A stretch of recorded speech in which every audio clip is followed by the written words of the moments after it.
স্কুলের সিনিয়র শিক্ষক, শিক্ষকরা, জনতা, শিক্ষকরা, মনোনয়ন চাকরিয়া। আসসালামু আলাইকুম ওয়া রাহমাতুল্লাহ। নাহমাদুহু ওয়া নুসাল্লি আলা রাসূলিল কারীম। বিসমিল্লাহির রহমানির রহিম। ইকরা বিসমি রাব্বিকাল লাযী খালাক।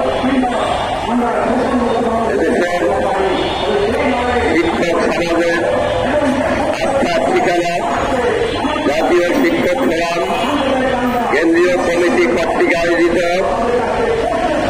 অবসরপ্রাপ্ত শিক্ষকদের অবসর কল্যাণ ভাতা দ্রুত প্রাপ্তি, প্রাইমারি স্কুলে ধর্মীয় শিক্ষক নিয়োগ, পাঠ্যপুস্তকে জুলাই সনদের অন্তর্ভুক্তি,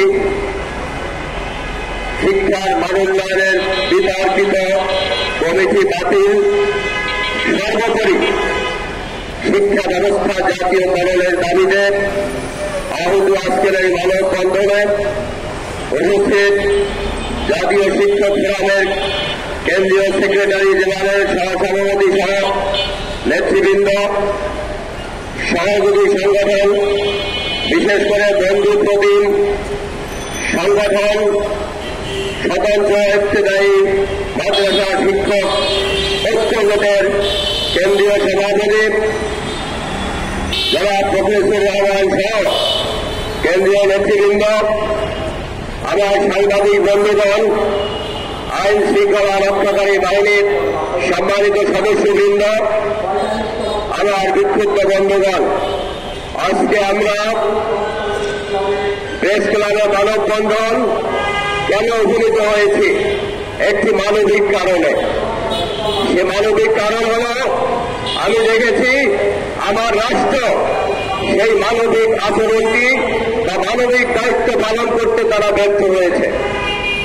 আপনারা জানেন বাংলাদেশের 6 লক্ষাধিক এমপিওভুক্ত বেসরকারি স্কুল, কলেজ, মাদ্রাসার মানুষ গড়ার কারিগর যে শিক্ষক বৃন্দ রয়েছেন তাদের বয়স যখন 60 বছর হয় তখন তারা অবসরে যায়। তার সারা জীবনের জমাকৃত অবসর এবং কল্যাণ তহবিলের টাকাগুলো অবসরে যাওয়ার পরে বছরের পর বছর প্রহার গুনতে হয় কবে টাকাগুলো নিজের টাকা নিজে পাবে। আমি একটু হিসাবে যেতে চাই।